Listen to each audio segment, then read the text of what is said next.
ceremony of a college president is steeped in academic tradition, as we not only celebrate the history, but the future of Endicott College. Also, the age-old tradition of learning. Today, we bring together academic, governmental, professional, and student leaders to forge new beginnings and establish institutional goals. Now please rise and remain standing until after our national anthem and face the field entrance as the procession will soon begin to enter the field.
Before beginning the ceremony, I'd like to call your attention to a few announcements. In the case of a medical or other emergency, there is an ambulance service as well as many safety officials on site. Please ask any staff member to assist. You can identify staff members by their Endicott College name tags or navy blue t-shirts with DiSalvo 7 on the back. Please note that in the case of evacuation, all exits from the field are marked with exit signs. At the end of the ceremony, please proceed toward the nearest exit and meet the academic procession at the Samuel C. Wax Academic Center. At this time, I would like to welcome and introduce Gina Alfano, a member of the Endicott College senior class, to perform the Star-Spangled Banner.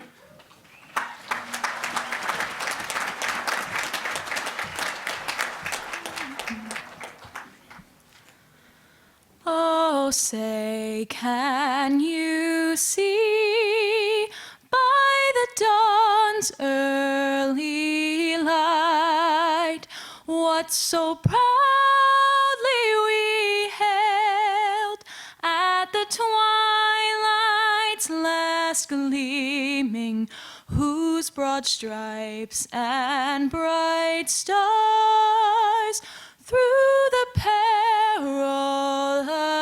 fight o'er the ramparts we watched were so gallantly streaming, and the rockets red clear, the bombs bursting in air, gave proof through the night that our flag was still there.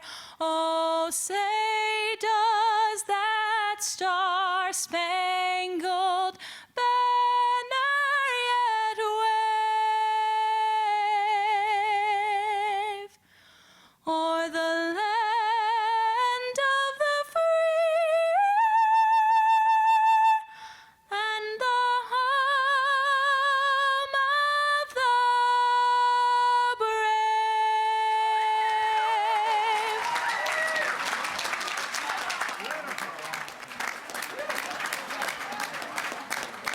Thank you, Gina. Thank you, truly. Please be seated.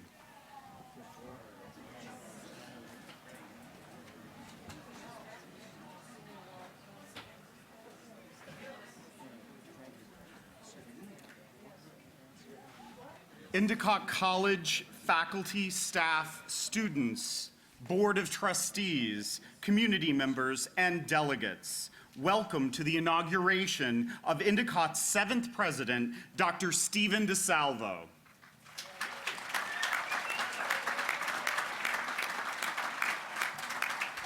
The occasion of an inauguration is momentous at any institution of higher education and is of particular importance at Endicott College, as it is our first inauguration in nearly 33 years. The word inauguration holds many definitions: an act or ceremony of introducing into office, which we are doing today. But the additional definitions hold the most significance here at Endicott College: the beginning or introduction of a system, policy, or period, and a ceremony to mark a beginning. As we listen to today's speakers and watch the symbolic investiture of the president, consider these definitions as we begin our journey into the next chapter of this thriving institution. I would now like to introduce those on the platform party. Seated in the back 2 rows are the Endicott College Board of Trustees. In the front row, from my far right to left, is Dr. Mary Jane Weiss, Director, Graduate Program in Autism ABA Studies, and Grand Marshal of our procession this morning. Cameron Molinari, the Van Loan School of Graduate and Professional Studies student. Endicott College 6th President and Interim Provost, Dr. Kathleen Barnes. Reverend Dr. Gail Cantor, Director of Spiritual Life and College Chaplain. Elisa DeGaspe-Bobian, President of the Endicott College Alumni Council. Dr. James Brett, President and CEO of the New England Council. Dr. Harry Dumais, President of Our Lady College of the Elms. Abdurrashid Sao, Endicott College student of the class of 2020. John Shea, parent of a class of 2023 student. Dr. Luke Reynolds, Assistant Professor of Education. Michael Cahill, Mayor of the City of Beverly. The Reverend Father Mark Massa, Director of the Boise Center for Religion and American Public Life at Boston College. Cynthia Merkel, Chair of the Endicott College Board of Trustees. And Dr. Stephen DiSalvo, Endicott College's 7th President.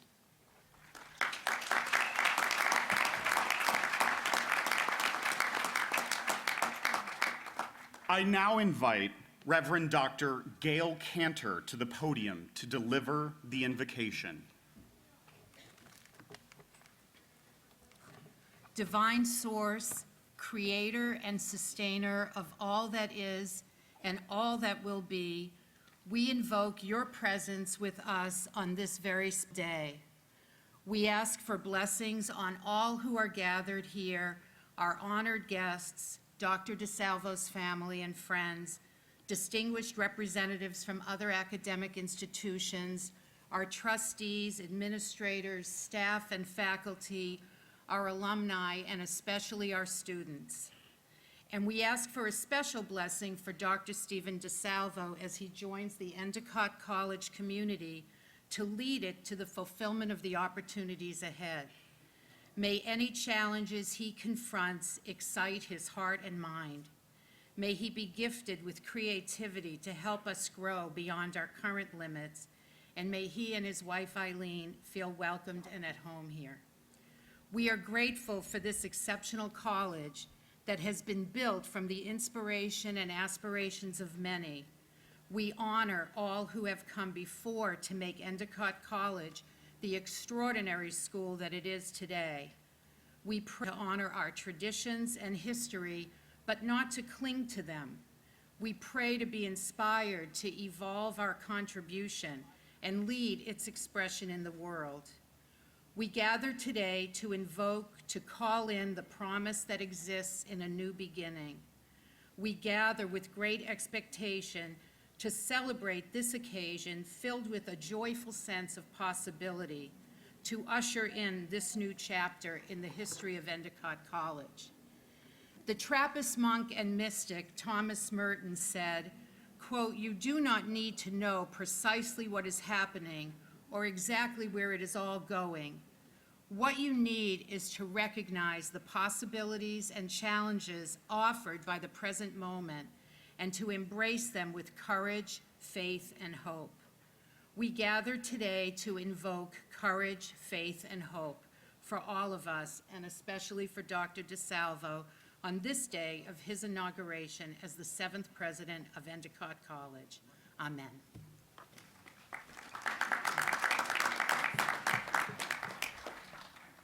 Thank you, Dr. Cantor. Endicott serves many different constituencies, from alumni, faculty, and students to business and community leaders. Many of the college's friends are here today to deliver greetings. I am delighted to invite Elisa DeGaspe-Bobian to the podium to deliver greetings on behalf of the Alumni Council.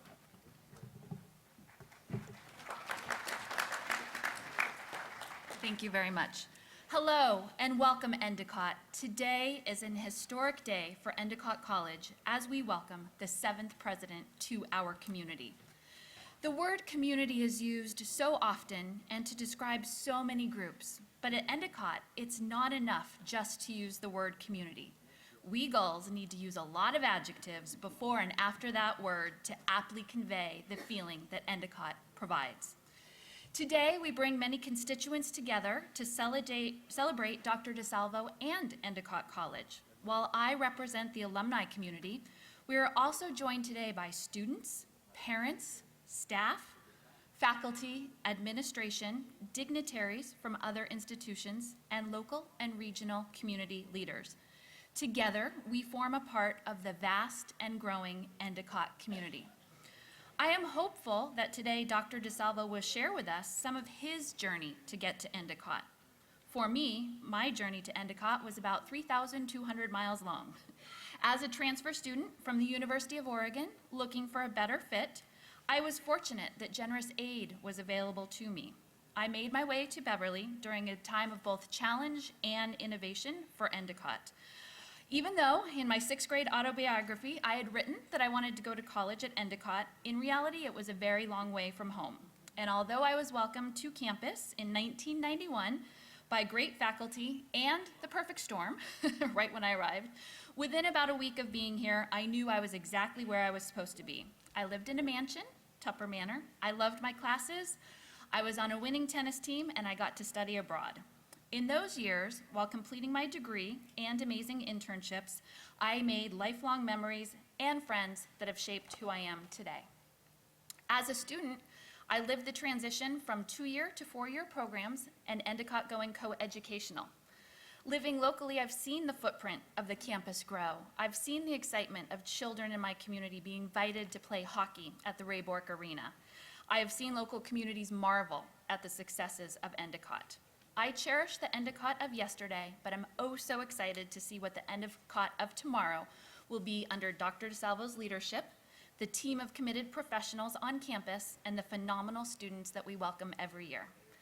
In the news, our headlines abound with stories of college accessibility and affordability. I am hopeful that Endicott will continue to deliver value and a return on investment for families while opening our doors to even more students with financial needs, as I was. Without that aid, I would not be here on this very exciting day.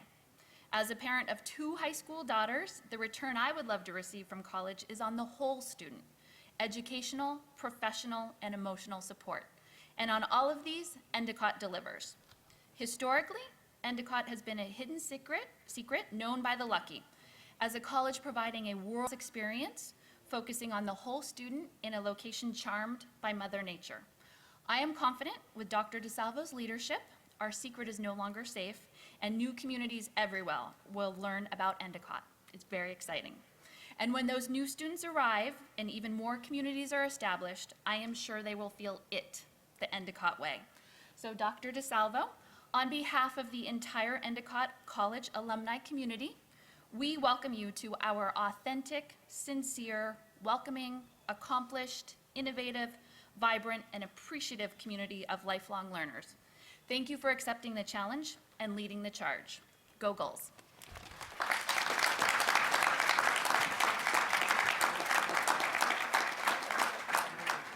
Thank you, Elisa. Dr. James Brett will now offer greetings on behalf of the New England Council. Well, good morning, and thank you, Dr. Threlkeld, for your kind introduction. It's truly an honor and a pleasure to be here with you at Endicott today on this momentous occasion. For those of you who are not familiar with the New England Council, we are a regional business association that works to promote economic growth and a high quality of life here in New England. Among our more than 550 members, business organizations, are dozens of colleges and universities throughout our 6-state region. And we are so proud to count Endicott College as one of those members. I first had the pleasure of getting to know your new president, Dr. DiSalvo, in his previous role as the president of St. Anselm's College. As many of you know, St. Anselm's is also a member of the New England Council and home to the New Hampshire Institute of Politics, with whom the New England Council partners to host presidential candidates at our Politics and Aches series in the Granite State. In recognizing the importance of providing a forum for presidential candidates to speak to the business community about critical economic issues as they visit New Hampshire to campaign, Dr. DiSalvo is incredibly supportive of the initiative and helped drive its economic growth and success. But beyond that, I found Dr. DiSalvo to be an incredible campus leader who made his students and their long-term success his top priority by being an active, engaged member of our organization, including joining the board of directors of the council. But he was able to build and nurture relationships with our region's government leaders, as well as leaders in the business community, all of which benefited his school and his students. I will confess, I was at first disappointed when he announced that he was stepping down from his post at St. A's. But so pleased to learn that he was not only staying in New England, but he was taking the helm of another New England Council member, Endicott College. I know that Endicott has a proud history of educating young men and women, and in particular, ensuring that they leave campus with not just a classroom education, but with hands-on experience in the form of the internships that each student is required to complete before graduating. I spend a lot of time meeting with CEOs and other leaders of some of our region's top employers. And I can assure you that they appreciate that commitment to sending off your students truly prepared to contribute to our region's workforce. And Dr. DiSalvo, you have a leader who will continue to build upon Endicott's successes with a strong vision for the college's continued growth. Whether it's ensuring affordability and accessibility to education, or creating an inclusive environment on campus, or expanding the college footprint. And Dr. DiSalvo, you have a leader with the skills, the experience, and passion to make those goals a reality. And so, I am so delighted to be here today as he embarks on this next step in his incredible career in higher education leadership. I and the entire New England Council look forward to continue to work with you and the entire Endicott community for years to come. Congratulations, Mr. President.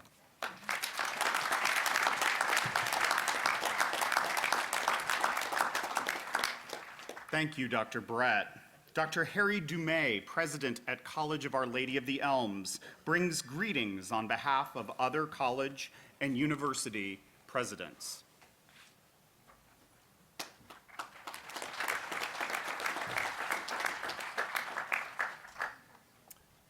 President DiSalvo, Madam Chair, and members of the Board of Trustees, faculty, staff, and students of Endicott College, distinguished guests, members of the Academy. I am humbled and honored to bring to Endicott College on this very joyous day and at this great time in your history on behalf of the academic community. And I'm just delighted to congratulate Dr. Stephen DiSalvo on his inauguration as the 7th president of Endicott College, as someone who has worked with him closely and benefited from his mentorship and friendship. Endicott College is a great institution that has just positioned itself to be even greater with the selection of Dr. DiSalvo as your next leader. From your start with only 38 students in 1939, Endicott College has transformed itself over just a few decades to be a vibrant community of more than 5,000 learners and scholars who are known for a particular brand of education, one which merges a broad-based academic preparation with an emphasis on career readiness through internships. I salute Endicott College on this very important day in your history for your work to advance the ideals of higher education. We are all striving to provide our students an education that is a key to freedom, freedom of the mind as well as economic freedom. For we know that only through education and critical inquiry can they, quote, determine what it means to be human and to live a fully flourishing human life, end quote, as stated by Marquette University professor Connor Kelly. Only through education can their creativity and imagination be unleashed so that they can dream of worlds that were previously unknown or thought unreachable. I commend Endicott College to live up to the ideal of higher education that is, to quote Andrew Del Blanco, quote, a rehearsal space for democracy, a place where students learn to speak and listen with civility to peers whose perspective on the world differs from their own, end quote. Most importantly, I congratulate Endicott College on the selection of DiSalvo as your 7th president. I can attest to the fact that you could not have made a better choice. Dr. Stephen DiSalvo brings 3 characteristics to Endicott College that make him a unique fit for the institution at this moment in time. The first characteristic is his focus on students. I remember Steve DiSalvo's very first cabinet meeting at St. Anselm College. He indicated that the key question for him in every decision will be, does this action or decision improve the student's experience? This focus on students extends to all students, especially those less privileged. As you may know, Dr. DiSalvo is a leading voice on the national discourse on access and affordability, aspects that are particularly important to me. The second characteristic that Steve DiSalvo brings to Endicott that will serve the institution well is his transparent and level-headed leadership. Dr. DiSalvo is an experienced higher education leader. In our turbulent times for private higher education in Massachusetts, you have selected a president who will be able to focus on true long-term objectives for the institution. One of Dr. DiSalvo's favorite saying, and members of the cabinet, you might want to take note, is that bad news does not get better with time. This speaks to a level of openness and transparency that prompt all who work with him to face challenges heads-on and act proactively and decisively. The third very important characteristic that Dr. DiSalvo brings to Endicott College is that he is a human resources leader. In other words, he's a people person. He believes in his direct reports' ability and gives them latitude to bring new ideas to the table while supporting and coaching them along the way. Succession planning is important to him. As a result, he looks to grow people within the organization. I had been working with Steve for a couple of years, and we had a great working relationship. We were working on the campaign, building the student center. Things were good. In one of our meetings, he asked me whether I ever considered the presidency. Part of me thought, what did I do? Is he trying to get rid of me? Steve encouraged me to attend the Council of Independent Colleges Presidential Vocation Discernment Seminar, and as they say, the rest is history. There are many more characteristics than these 3. Yes, Steve is a prolific fundraiser. Yes, he has a knack for beautifying campuses, as though you guys needed it. I mean, we're all envious of your seaside campus. And yes, enrollment increased tremendously under his leadership at St. Anselm College. But I will finish with a story that speaks well of Steve's patience and willingness to forgive. This is a story that we took to Haiti. We were going to visit a school of nursing in a town called Léogâne, which should have been about 45 minutes from Port-au-Prince, the capital city where we were staying, but it ended up taking us about 3 hours to get there in bumper-to-bumper traffic and people everywhere. There was a particularly dangerous intersection with car coming from all directions and no traffic light. I thought for sure that we were going to hit the car next to us or that they were going to drive right into us. We're sitting in the air-conditioned car and I'm sweating bullets because in addition to Steve, we also have a very prominent trustee with us, and they're both looking to me to provide a rational explanation for the chaos surrounding us. And I had nothing. We must have been in that intersection for the longest 30 minutes of my life.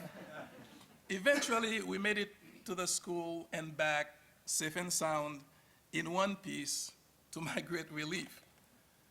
As the great storyteller that Steve is, he has people in stitches whenever he recounts that episode of me squirming and us having our lives in our hand through Haitian traffic.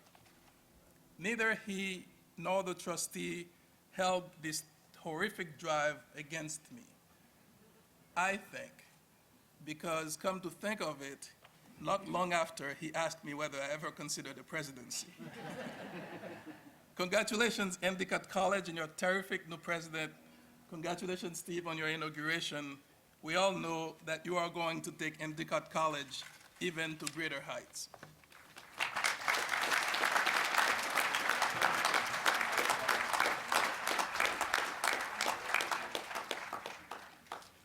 Thank you.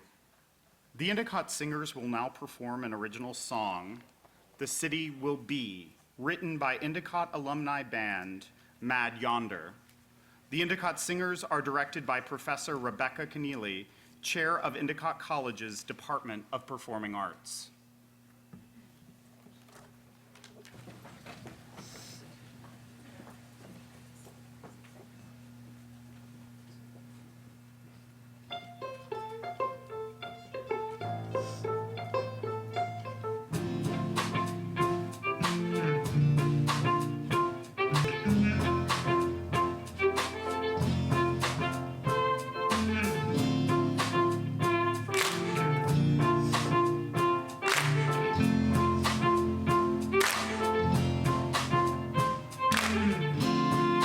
Some degree, my certainties they've come undone.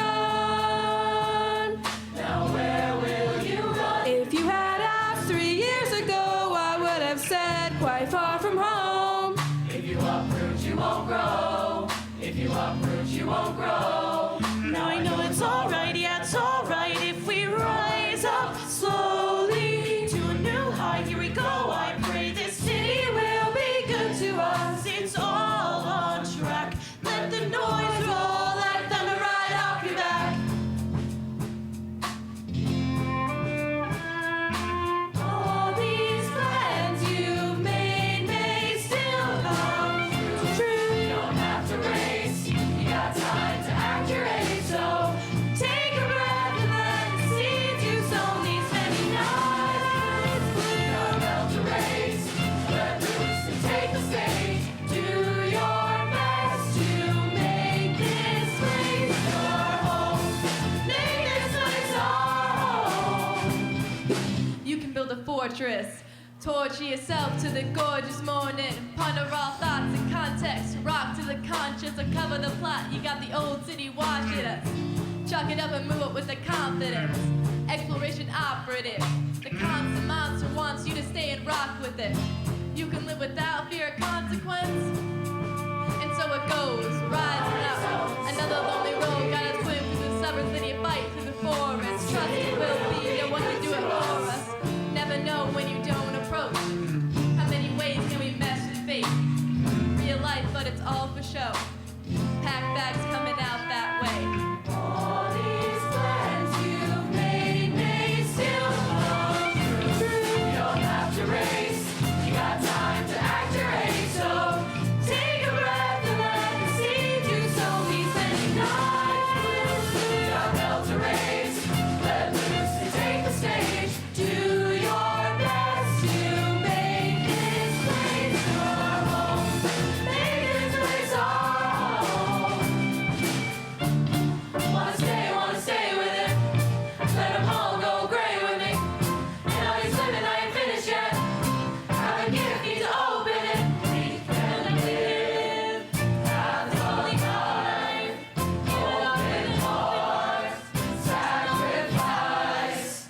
We can live, have a life, open heart, sacrifice.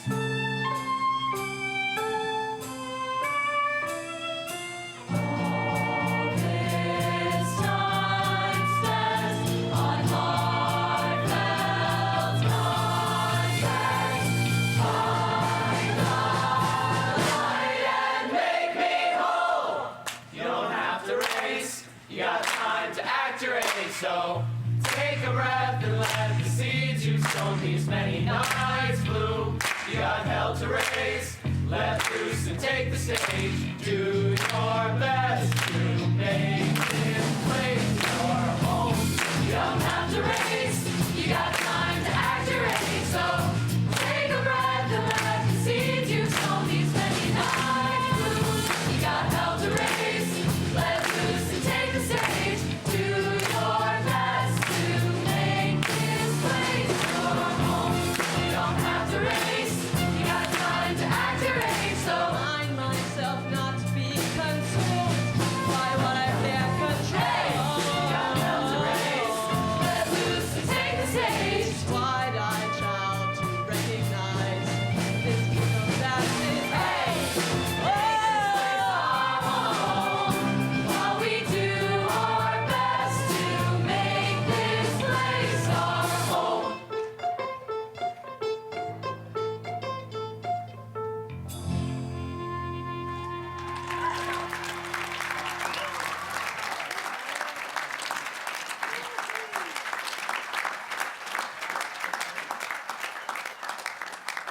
Thank you, Endicott singers and Professor Keneally. Abdurrashid Sow, member of the senior class of 2020, will now deliver greetings on behalf of the student body.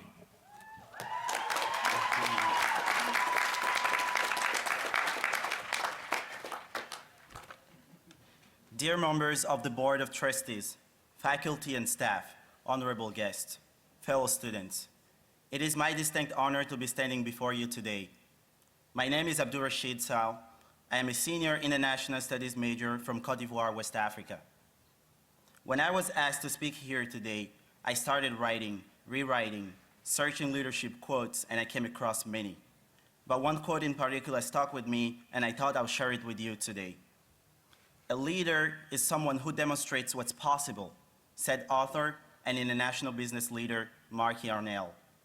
In 1987, Dr. Richard E. Wiley assumed the presidency of Endicott College and demonstrated an unprecedented possibility. Now I am proud to symbolically hand over the leadership of the student body to Dr. DiSalvo. Today, Endicott is a locomotive in higher education both nationally and internationally. The leadership of the men and women of this college who work tenaciously every day makes it possible for students like myself to come to Endicott from all over the world, benefits from grants, scholarships, and a quality education above all. In convergence with our theme today, just as the previous speakers have so well noted, Endicott is leading the way in many areas. The quality and variety of our programs and courses give us students the opportunity to increase our knowledge of science, literature, and arts, challenge our assumptions and convictions, and thrive in a globally linked world. The size of our campus, the dedication of our faculty and staff, and the plethora of clubs and organizations we have make every single one of us feel at home as we strive for diversity and cultural understanding. Our internship program, Endicott's forte, or Endicott's secret weapon, as some refer to it, is a unique opportunity for every student, regardless of their major, to experience and explore different career possibilities. It sets Endicott apart from its peer institutions, prepares our students to thrive in the professional world, and leads to direct employment or acceptance to graduate school programs after the attainment of our degrees.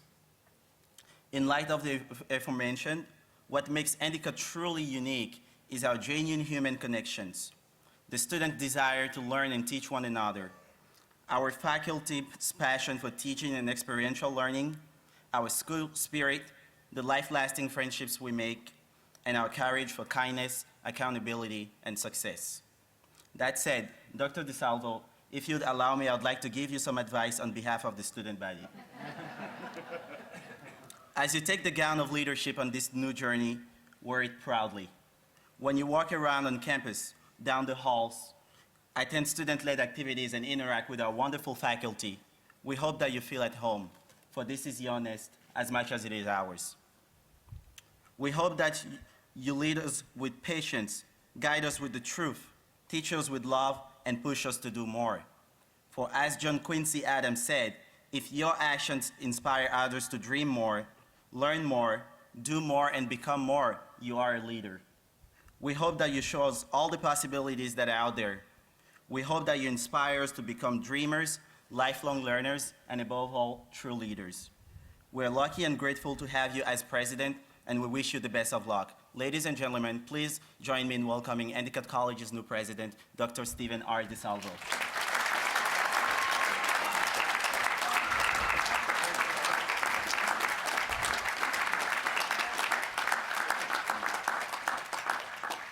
Thank you, Rashid. John Shea, member of the Endicott College Parents Council and father of a class of 2023 student, will now offer greetings on behalf of Parents Council. Thank you. Thank you, thank you, thank you, Rashid. Oh my God, man, hard act to follow. President DiSalvo, Vice President Vigoron, members of the board who are sitting here behind me, administration, faculty, friends, honored guests. I still can't get that song out of my mind. I want them to do an encore of that, you know. That was beautiful, okay? If that's an example of the creative activity on this campus, you're lucky. But I know that already. Look, they painted the trees yellow to give us a touch of fall. They have an eye for detail. I mean, how about the Campbell Highlanders who played the marching bagpipes and drums when we came in? I'm still tapping my feet to that. I want their soundtrack. I want them to come home with me. I'm honored today to speak as the father of a student and to represent the other mothers and fathers of students here at Endicott. I'm hoping that my remarks reflect some of the feelings of my wife, Melissa, who's still driving madly from Cape Cod to get here on time. Look, to choose the right college from the thousands in the world is tricky business. It's like finding a good marriage. It takes a lot of luck, and you gotta keep looking. Bobby Kennedy said, only those who dare fail greatly can ever hope to achieve greatly. And choosing the right college takes bravery. You have to dare to decide. And like a lot of you parents out there, Melissa and I spent a year and a half looking all across this country, up and down the East Coast, flying to various places, going everywhere, reading about it, doing study, research. Miranda, what do you want, baby? What do you want? What are you interested in? What's the right college for Miranda? I felt like I needed the character from Fiddler on the Roof, like matchmaker, matchmaker, make me a match, right? It was tough. But in the end, it was love that led her here. She was accepted to 7 universities. She chose Endicott. Why? And the answer is a kind of love. She walked on the campus. She had a tour led by students who, by the way, were so articulate and friendly and great that the door was opened to her heart right away. And then you walk around the campus and you see what they have to offer. You read the literature, it's all that, but it's more than that. There's a kind of love at first sight that takes place when you're on this campus. And so there was a spirit that we're feeling today, Stephen, here, right? We're feeling it, right? We feel it in the music. We feel it in the speech. But I was born at Freiburg Academy that was in Maine, a small boarding school that was founded by Daniel Webster. And so I love dictionaries. I looked up the word inaugurate. What the heck does it mean, right? And like you, our MC, and so thank you for, your definition earlier. I'm just going to add a little to it. So it comes from two Latin words, in and augere, right?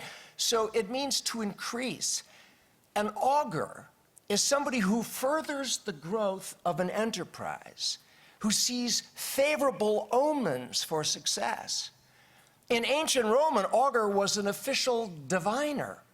And augury is the art of reading signs and portents before an important undertaking like today.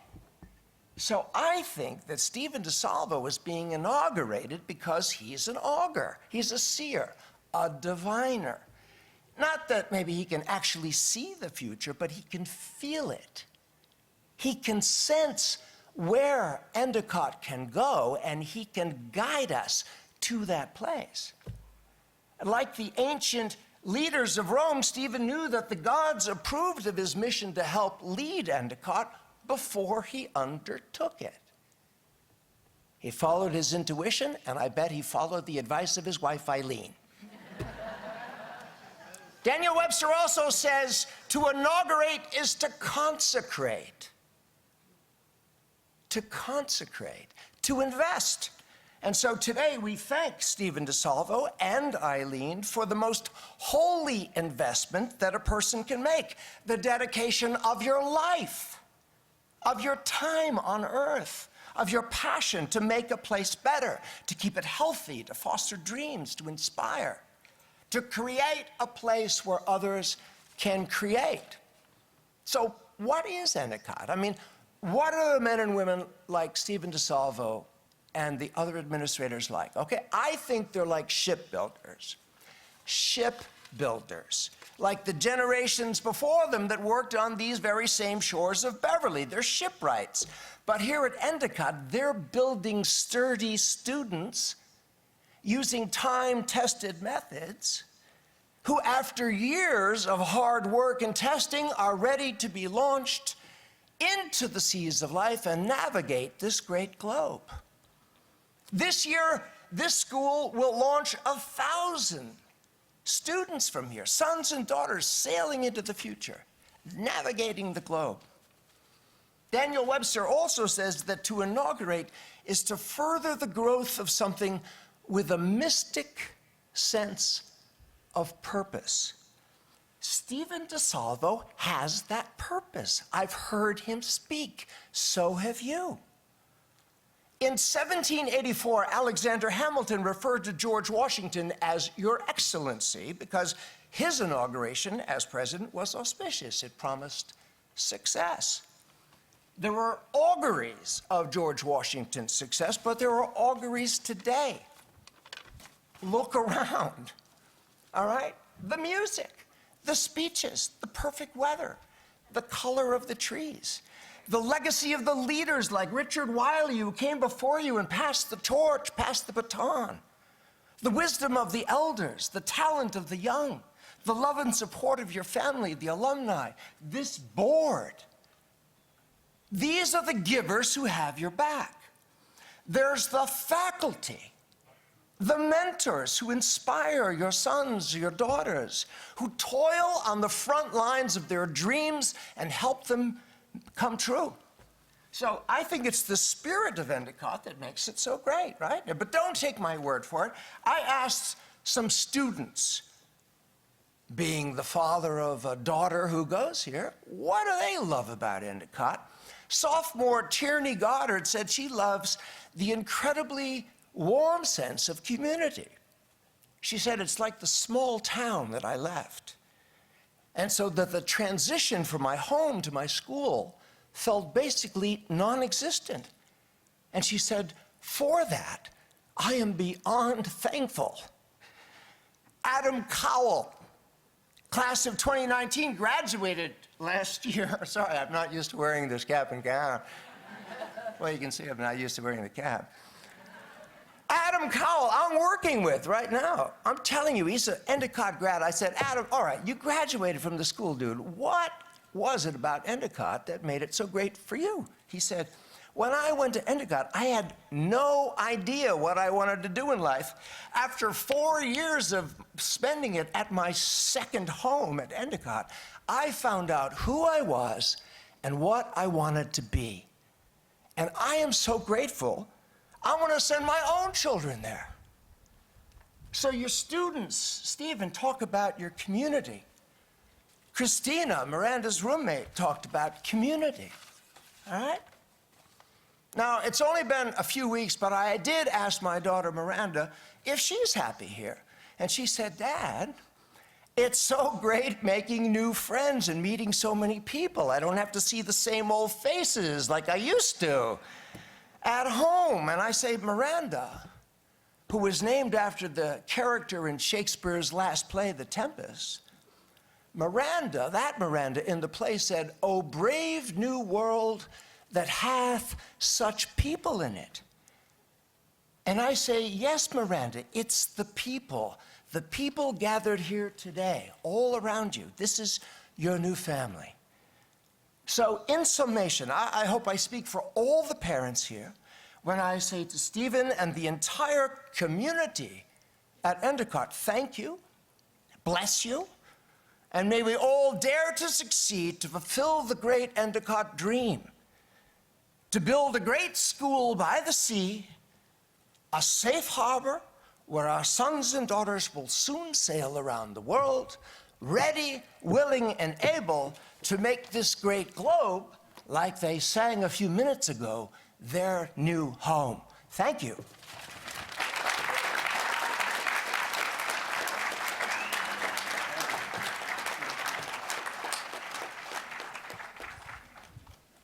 Thank you, John. Many delegates from other colleges and universities could not be with us today. I'd like to take a moment to read to you 2 letters received congratulating Dr. DiSalvo. Dear Steve, peace of Christ.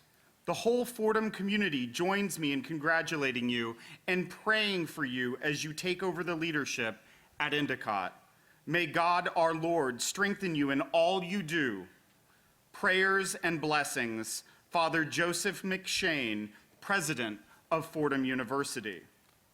As your program notes, Dr. DiSalvo completed his undergraduate, graduate, and doctoral coursework at Fordham University. Next, from an elected official, Dear Stephen, congratulations on your inauguration as Endicott College's 7th president. I'm grateful for your continued advocacy to strengthen higher education, and I look forward to the impact your leadership will have on us. Our students are lucky to have you. We need people like you to invest in our young people and make sure they have a chance at a quality, affordable education. We're in this fight together. Sincerely, Elizabeth Warren, United States Senator.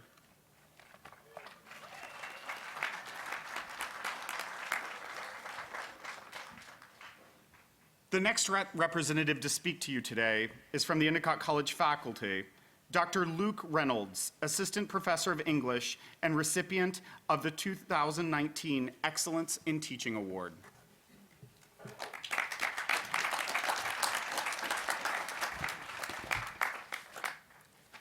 Endicott College Board of Trustees, alumni, faculty, students, guests, and President Stephen DiSalvo. It is with joy that I stand here on behalf of the faculty to celebrate you as the new leader of this vibrant community. And today, we celebrate all that Endicott College represents: connection, contemplation, action, and possibility. But almost 20 years ago, when I started my own teaching career at a public high school not all that far from here, the word possibility was the farthest thing from my head and heart. Instead, the work of trying to excite more than 100 teenagers about the poetry of Mary Oliver and Langston Hughes or the wit and wisdom of Mark Twain felt nearly impossible. Driving home from a full day giving all the passion I possessed, I dreaded the 100 essays in my satchel, crying out to me in taunting jeers, "You no longer have a life. You will be up all night grading us, and then you won't have any time to plan a riveting lesson for tomorrow, let alone a passable one." On the really hard days, I would dream of cornfields.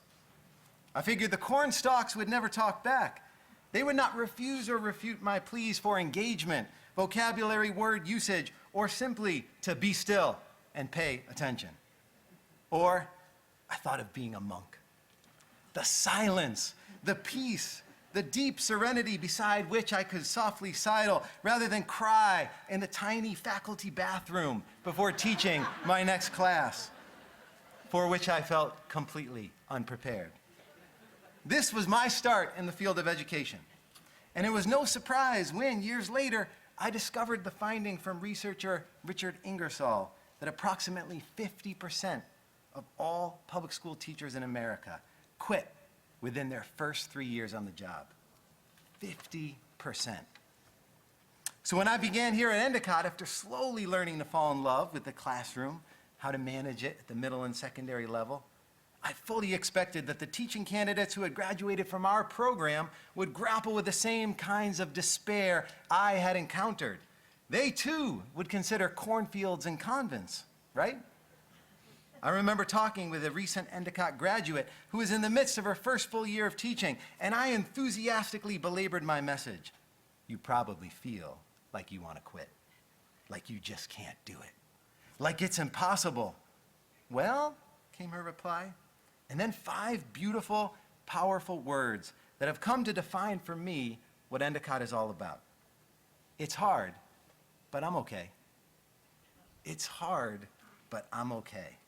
This profound statement embodies Endicott's work in the world to create a place where both theory and practice can come together to prepare students to face a challenging world and to know that they're okay. They have what it takes to meet that challenge. In our classrooms and in our lives, contemplation without action often turns to paralysis. But action without contemplation devolves into an incubator for ignorance. The mission of Endicott is to combine action and contemplation. In our classrooms and internships, we long for students to balance both of these because the world desperately needs both. Poet Robert Frost once wrote that his definition of poetry was words that become deeds. Education, too, is all about words that become deeds.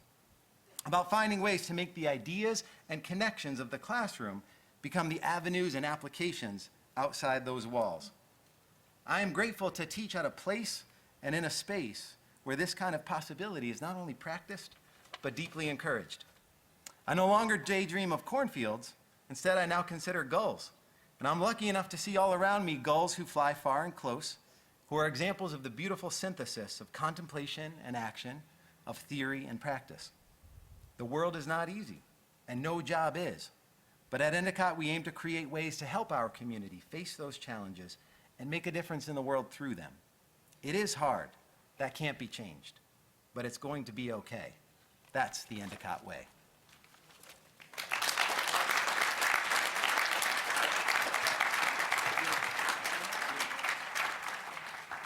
Thank you, Professor Reynolds. Mayor Michael Cahill is here to deliver greetings on behalf of the City of Beverly.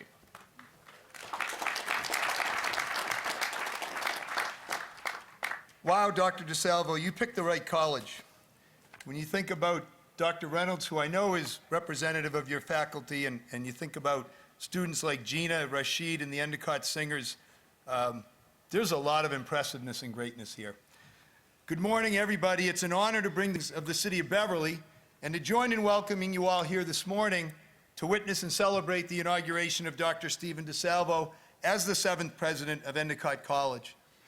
The City of Beverly and Endicott College have long enjoyed a rich, symbiotic partnership. The contributions made to our community over the years by the students, faculty, and staff of Endicott are many. From the volunteer power and the presence of Endicott students at local events and supporting local causes, to the internship contributions at our businesses and institutions throughout Beverly, to the growing legion of Endicott alums who choose to make Beverly their home, who start businesses here, who make magic as teachers in our local schools, who start families here, who make a life here, to the many ways in which the college has been a partner, knitting itself into the fabric of our community. The value and contributions of Endicott College and its people to this city and this region are immeasurable.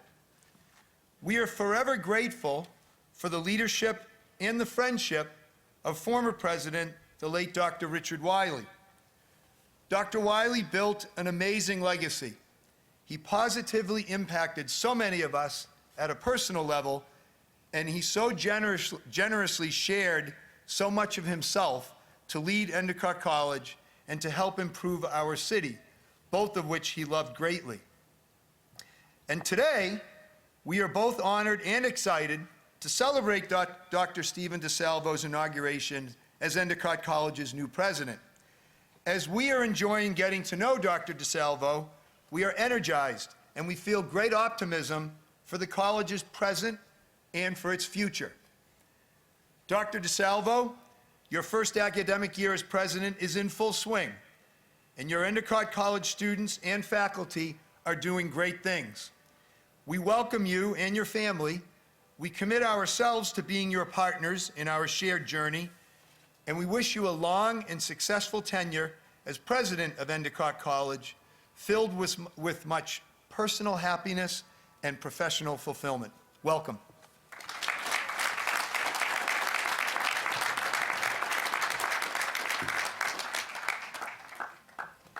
Thank you, Mayor. Cynthia Merkel, President and CEO of Union Savings Bank, Chair of the Endicott College Board of Trustees, and alumna of Endicott College, class of 1977, will now come to the podium to deliver remarks on behalf of the Board of Trustees and to begin the investiture. Thank you. Good morning, everyone. On behalf of the Board of Trustees, it is my pleasure to welcome you this morning to the Endicott community and the celebration of Dr. DiSalvo's inauguration as our 7th president. I have the distinct honor of serving as the chairman of the board. I am the first graduate of Endicott to do so, and therefore I believe I'm well suited to share some insight on the remarkable story of this community. We've come a long way since our founding in 1939 as a 2-year junior women's college, graduating 20 individuals in 1941. Shortly thereafter, we were approved by the Commonwealth for the granting of associate's degrees, followed by our accreditation by NEASC in 1952. In 1975, the college dropped junior from its name. Soon after, we became a 4-year college, and in 1994, we became coeducational. Our School of Professional Studies and our overseas study programs soon followed, as did the opening of our Boston campus. And in 2016, we awarded our first doctoral degrees. My arrival on campus was shortly after we dropped junior from the name. We were Endicott College, still a 2-year women's school. I came to the North Shore campus to major in ceramics. It was a place that one could explore new things, acquire academic disciplines, complete internships, and be a part of a community. Many know my story, and for those who do not, well, I do not make my living in the arts today. Instead, I'm the president and CEO of one of the largest independent banks in Connecticut. You see, anything is possible with an Endicott education. Along its 80-year journey, the college has faced many challenges: budgetary, an aging infrastructure, shrinking enrollment, not even an endowment to speak of. Many would say these were obstacles that could preclude our success, but through hard work and the support of the Endicott community, each challenge was met head-on. And just look at Endicott today. So that is the timeline of our story. It is almost a magical tale on how this college was transformed through our past leadership, and we are grateful to each and every one of them. But now we move forward to a new chapter. As many of you know, we started our search after Dr. Wiley passed away in 2018. We were very fortunate to have Dr. Katie Barnes serve as our interim, and it allowed us to take the time to find the right person to lead this college into the next chapter. I would be remiss today if I did not recognize Trustee Sandy Santon for leading the search committee.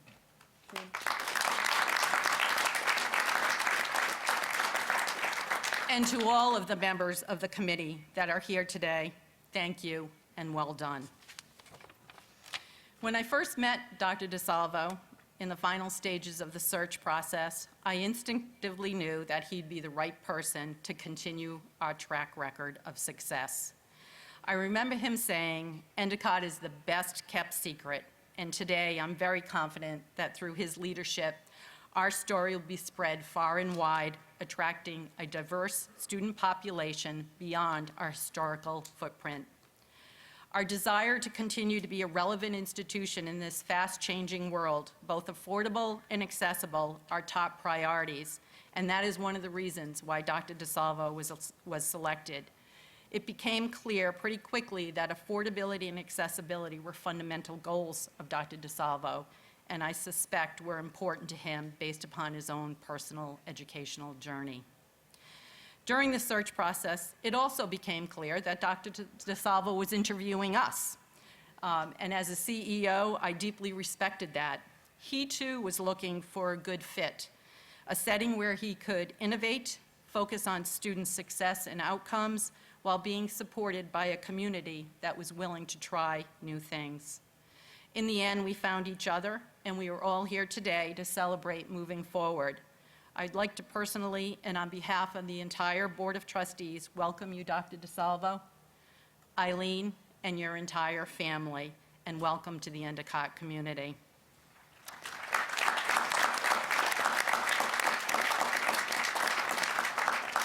In closing, I'd like to read a segment of our mission statement. The college fosters a spirit of excellence by creating a challenging yet supportive and inclusive environment in which students are encouraged to take intellectual risks, pursue scholarly and creative interests, contribute to the community, and to explore diverse career paths. I am confident with our new leadership, we will continue to deliver on this mission, and I thank you all, and thank you, Endicott.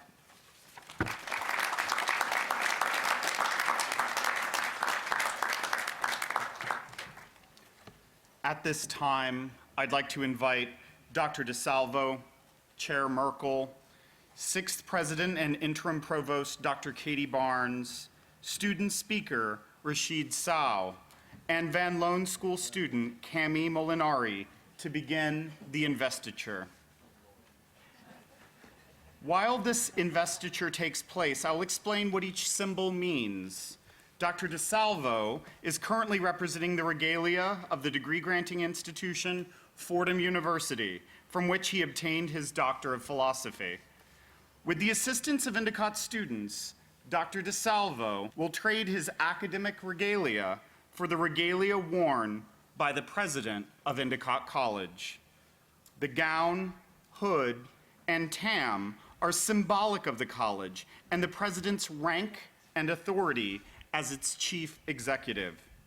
These items are worn in all academic processions on campus and elsewhere, and only a president's gown bears a 4th velvet bar on its sleeves. Next, Chair Merkel will place the chain of office around the president's neck. The presidential chain of office signifies not only Endicott's history, but also its journey. The sterling silver medallion bears the college seal, while the names of our past presidents are fused into the chain itself. As the chain of office is placed around Dr. DiSalvo's neck, it symbolizes his official installation as Endicott's 7th president. Finally, Dr. Katie Barnes will place the doctoral hood to complete the investiture. The hood has blue velvet indicating the achievement of a Ph.D. and is complemented by emerald green satin representing the Endicott College colors. As Dr. DiSalvo places his tam, I would again like to invite Cynthia Merkel back to the podium. Please join me in congratulating and welcoming Dr. DiSalvo as our 7th president.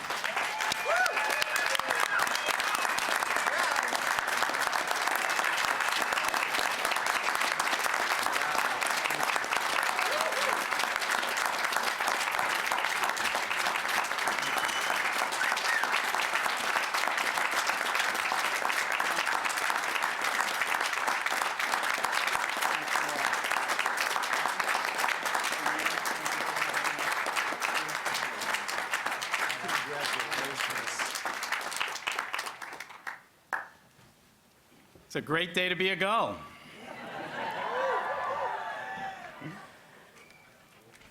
Board Chair, Cynthia Merkel, members of the Board of Trustees, members of the faculty, staff, students, parents, and alumni, our many delegates. We have over 70 representatives from institutions of higher learning here.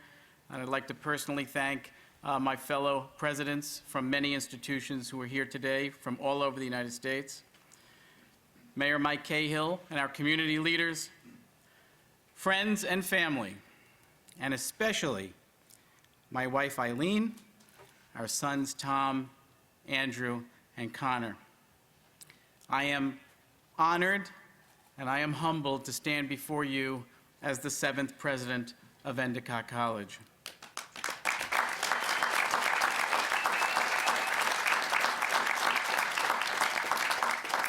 And I am extremely grateful to the Board of Trustees for placing their trust in me to lead this great institution of higher learning. This journey has taken a tremendous amount of hard work with many stops along the way. Today would not be possible if it were not for the sacrifices made by my sons and my incredible wife Eileen for the time I spent on the road, the years studying for my advanced degrees, and for the many relocations from New York to Chicago, to Connecticut, to Wisconsin, to New Hampshire, and finally, to the North Shore of Boston.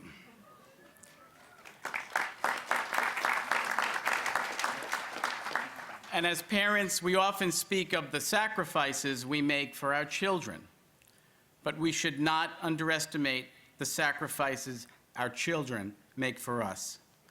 Words cannot express my love and gratitude to each of you for helping to make my dreams, this dream, come true. I love you all.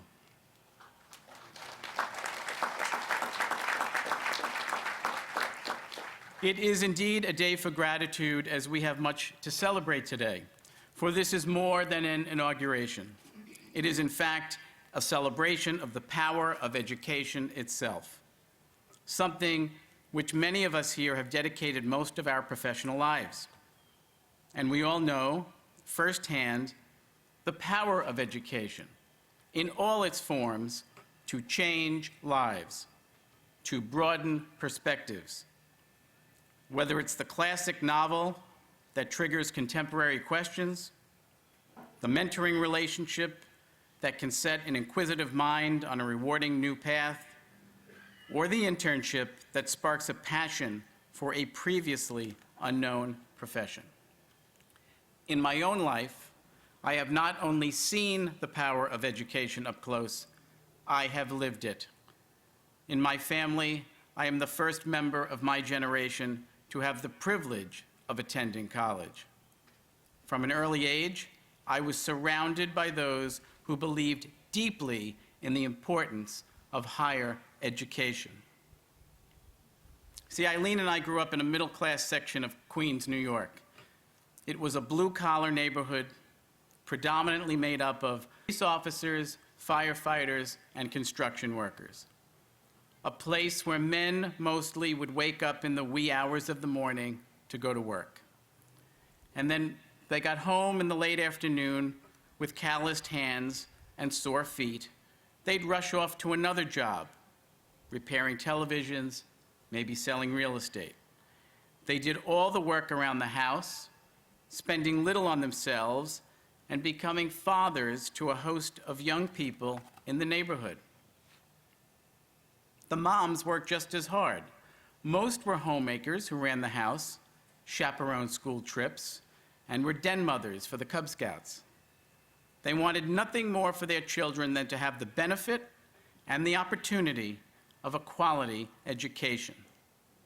In order to make tuition payments, they might find a job working in an airport gift shop or managing catering operations for local sports teams, staying deep into the night to prepare for the next day's event.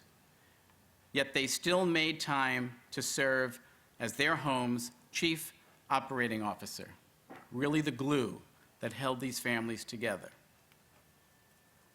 Now, that's not the story of just a typical family in the 1970s. It's the story of my family, of my own parents, who worked all of those jobs and more so that my sister and I could have the opportunity they had never had to attend college. They dreamed, and they worked towards that dream. Because my parents had tremendous faith in the power of education and what they thought it could do, and they were right.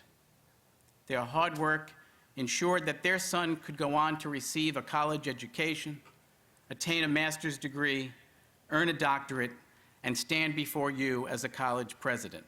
So I would like to thank them here publicly for their vision, their sacrifice, and teamwork. And speaking of teamwork, it is fitting to honor the best team I've ever known today, as next month, my parents, Arlene and Sal DiSalvo, sitting right here in the front row, will celebrate their 60th wedding anniversary.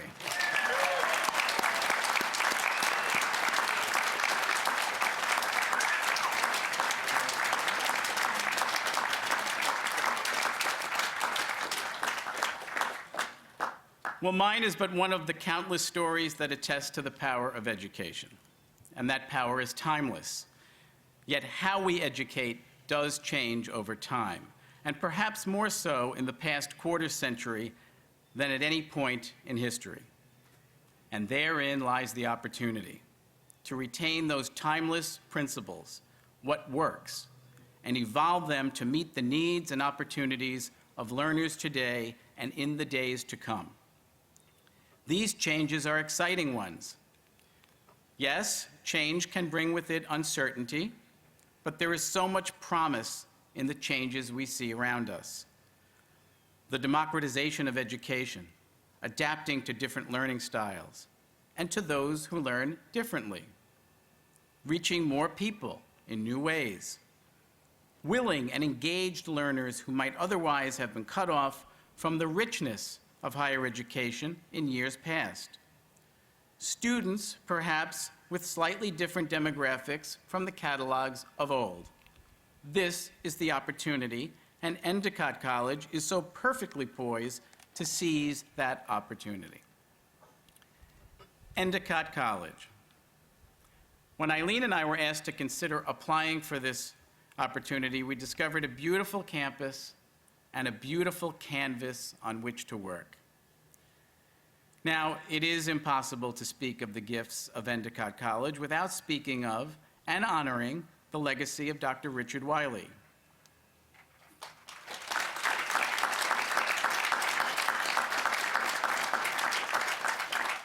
From the very beginning of his presidency, Dr. Wiley had the vision to see far beyond merely what was and instead imagining what Endicott could be. Coupled with that vision was courage. Courage that was tested right away with an existential crisis, when in his first year, many questioned whether Endicott College could or should survive. He had the willingness to boldly embrace change, growing from a 2-year women's junior college to a 4-year college, leading the way to co-education and so much more. For over 3 decades, Dr. Wiley's passion and vision for Endicott were both its compass and its rocket fuel. Many people have told me they are big shoes to fill, which is all the more challenging because I only wear a size 8.5. But honestly, I don't intend to fill them. What we can do is honor his legacy and the evolving Endicott story by building upon this magnificent foundation and the cornerstone that was set in place. As many of you may know, there is a scholarship which awards financial aid to students in Doc's name. 2 recipients of the Wiley Scholarship are with us today, both from the class of 2020, Julie Champigny and Ashley Palmer. I'd ask them to stand and be recognized.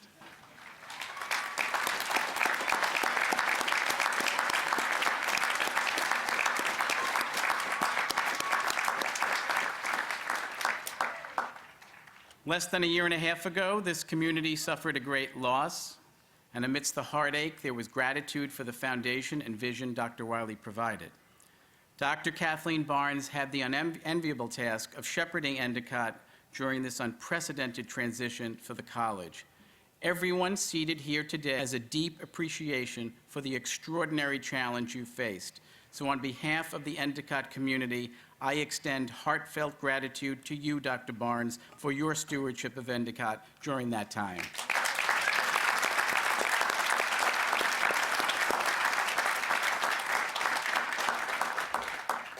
So what exactly is the role of a college president?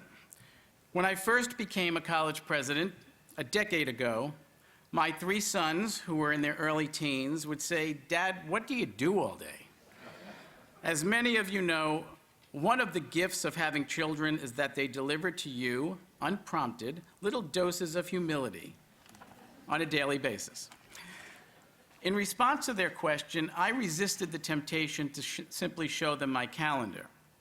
Instead, I told them that being a college president is a bit like being the conductor of an orchestra. A conductor, of course, makes no music on their own.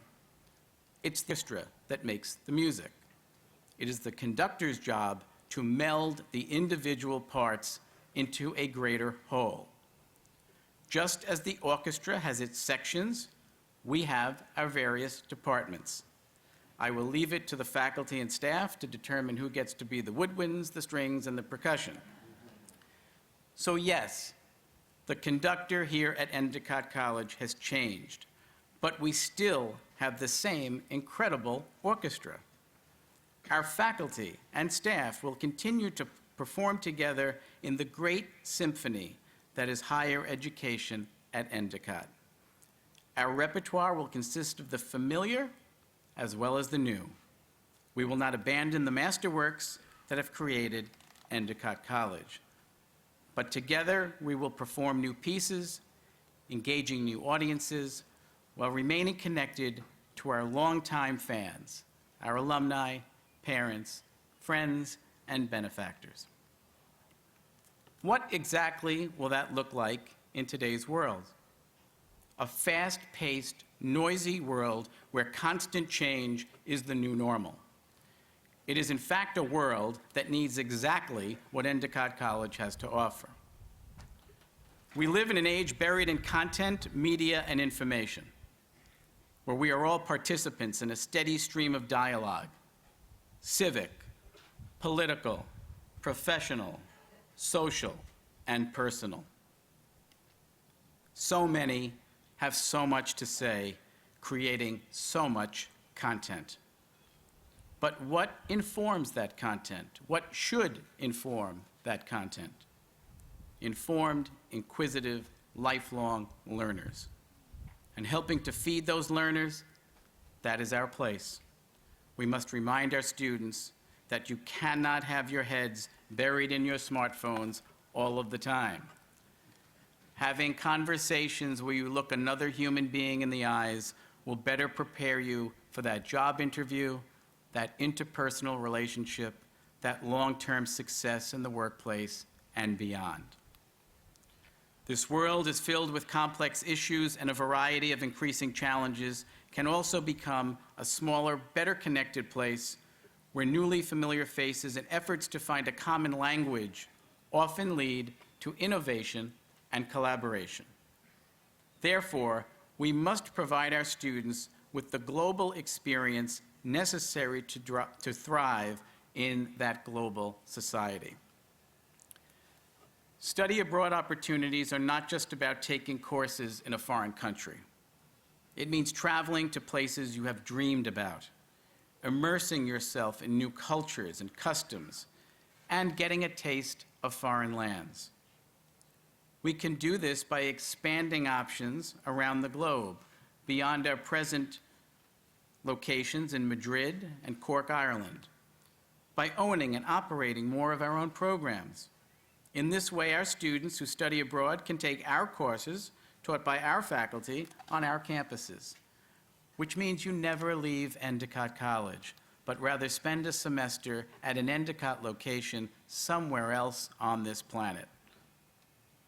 For the cost of a plane ticket, we can provide Endicott students with a premier global experience so they are ready to meet the world on ever-changing terms. A great differentiator for us is our internship program. 3 internships, including a full semester internship senior year, leading to full-time employment in your field of study immediately after graduation. Many schools boast about job placement rankings, but few can match Endicott's ability to help students get jobs in their academic field of choice. So much like our study abroad program, we have an extraordinary base on which to build. Going forward, our internship opportunities must be expanded beyond a 50-mile radius. Our students are ready for this study away opportunity. With this initiative, student cohorts will be able to seek internships from Wall Street to Capitol Hill, from the Windy City to the Big Easy, from Silicon Valley to Faneuil Hall. And as our students make their presence known among the best companies, labs, and schools, they will bring with them the Endicott story, continuing to expand our Endicott brand and reputation. As our story is shared more broadly, academic quality will continue to increase as we attract and retain the best and the brightest. Too many people think they know the Endicott of today. You've heard it, I've said publicly, Endicott is the best kept secret, and I don't want us to be a secret anymore. We're more than a pretty place. We continue to grow.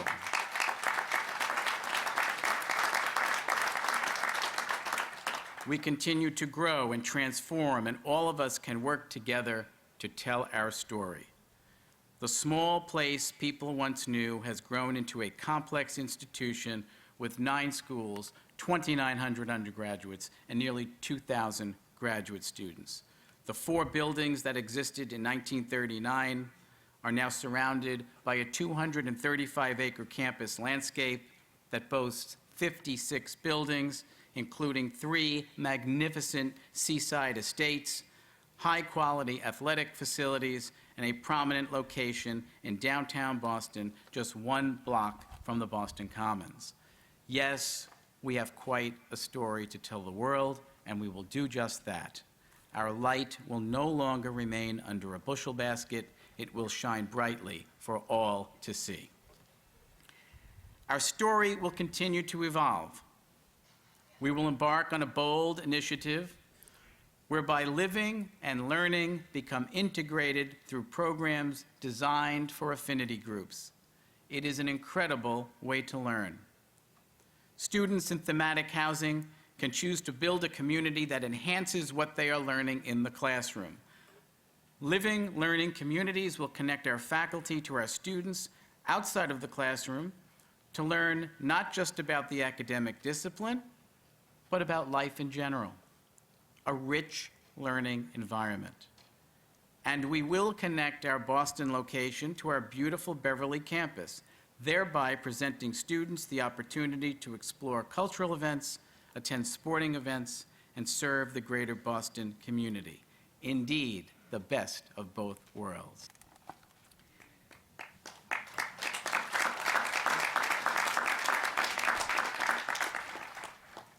Our story is a magnificent one. It's an exciting one. It is an inspiring one. And yet we cannot rest on our laurels. I've sensed this spirit in my conversations with our students. I've asked students over the past 3 months, if you could change one thing, money weren't an object, what would it be? For many, there was a growing sense that we need a state-of-the-art nursing and healthcare facility to keep pace with our competitors. In the nice problem to have department, as an endorsement of our growing strength, we need more residence halls to meet the demands of our growing population. And yes, I have heard we need more parking.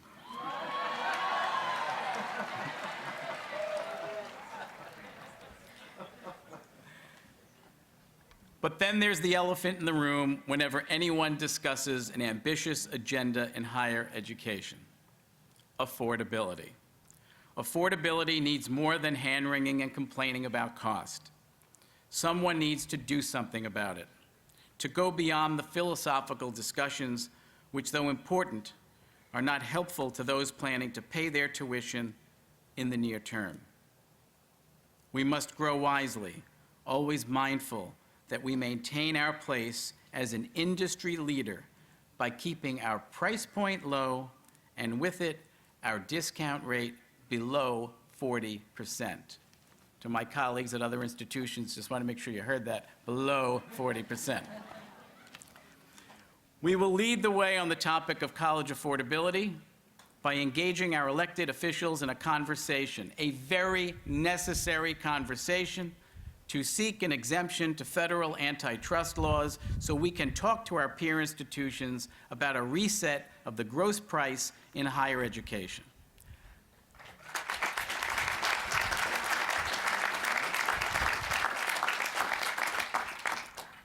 College debt forgiveness is merely a short-term approach to a systemic problem. Instead, we should act on instituting income-contingent loan repayments so students can afford to pay back their loans and still have some disposable income to save for a car or a home or to simply build a life. And loan repayments should not be a burden on those who choose to enter the service sector. Let us not forget, it is the nurses who care for us and the teachers who educate us. I can tell you that without either of them, I would not be standing in front of you today.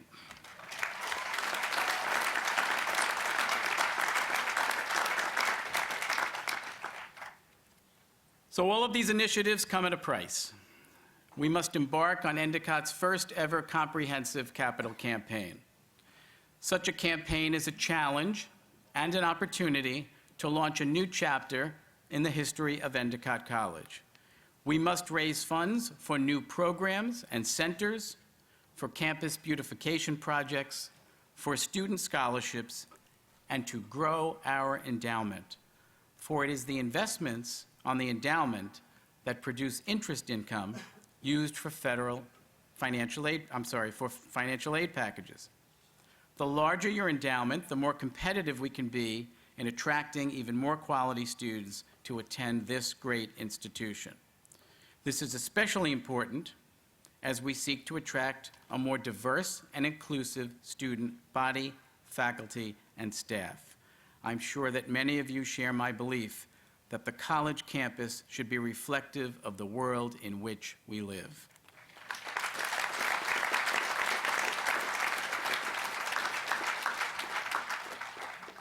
With the proper resources, we can transform our campus together. The good news is Endicott is clearly a very worthy investment, and I'm confident that together we can make a strong case to those who seek to be the change they wish to see in the world. So we will be engaging in conversations with our trustees, our donors, our parents, and our alumni, with the firm belief that together we can transform this institution even further, that our passion for Endicott will continue to be contagious. We will rely on broad-based participation because making a gift is just as important as the size of the gift. And I know we will succeed in this important endeavor because where there's a will, we want to be in it.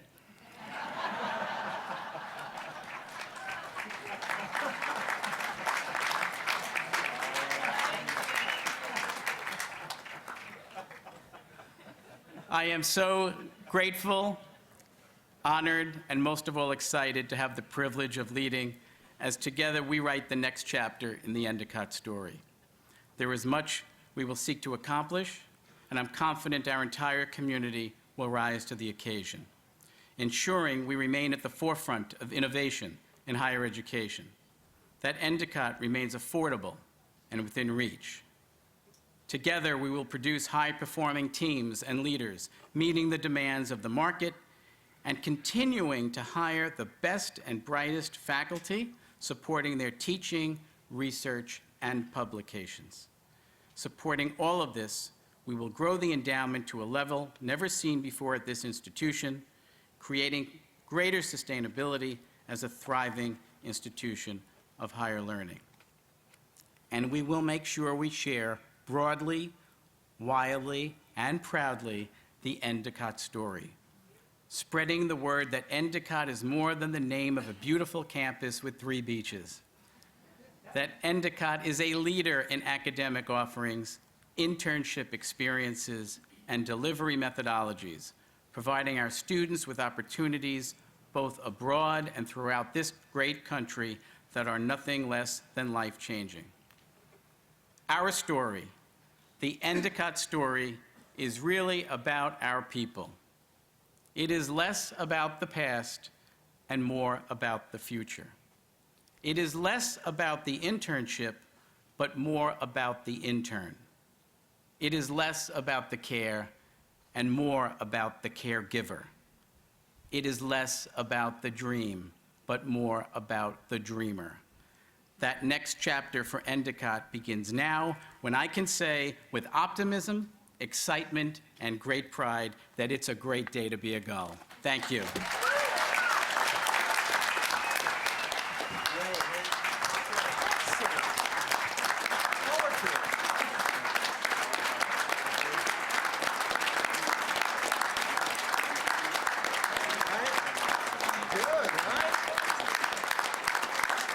You know what rhetoric is, rhetorical phrases, right? Not about the dream, about the dreamer, all those things. That's great. Thank you, President DiSalvo. The Reverend Father Mark Massa will now lead the benediction.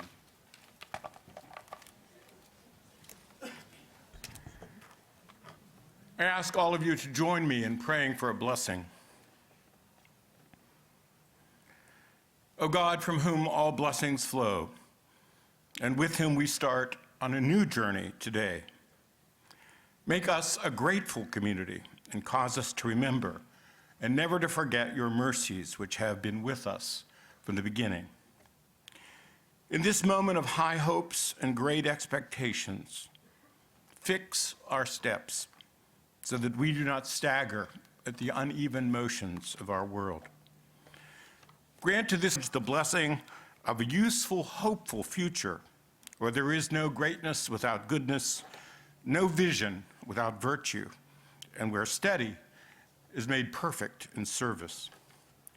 We call down your blessing upon all of us here, but especially on Steve, who begins the exciting but demanding task of building a learning community dedicated to both excellence and inclusion, a learning community dedicated to both careful listening and timely action, a community dedicated to both relevance and enduring values.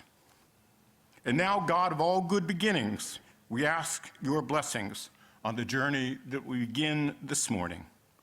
And let everyone here say amen. Amen. Thank you, Father. Friends and colleagues, thank you for attending today's historic ceremony on the campus of Endicott College. Before we depart, I'd like to ask all guests to remain standing until the recessional has exited the field. Guests can either proceed to the Great Seal along the parking garage side of the Samuel C. Wax Academic Center for photos and to greet the faculty and delegates. Guests of those in the recession can meet their parties at the Great Seal or outside of the Post Center. Golf carts are available for transportation around campus to the left at Field Gate D. Thank you again. May the recessional begin.